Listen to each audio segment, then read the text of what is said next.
আজকে রান্না করব মুরগি। তবে মুরগি রাঁধতে রাঁধতে একটা সত্য কথা কই, জামাই লাগে যখন ঝগড়া করি তখন মনে মনে ভাবি যে আজকে বেলটারে একেবারে একটা উচিত শিক্ষাই দিই।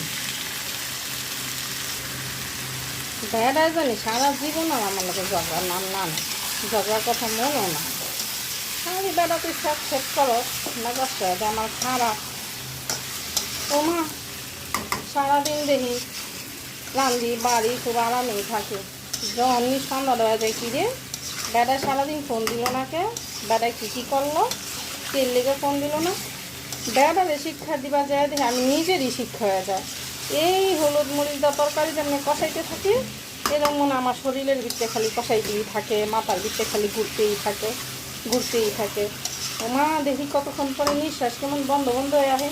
আর এটা কী হইলো, আসলেই তো বেড়ার শাস্তি দিয়ে যাইতে যে নিজেই শাস্তি হবে। এখন তো চিন্তা করছি ঝগড়া করবো, কিন্তু কথা বন্ধ করবো না, ইচ্ছা মতো ঝগড়া করবো। ওদের শাস্তি দিতে যাই আর নিজেই শাস্তি পেয়ে আসি, কী আর করবো।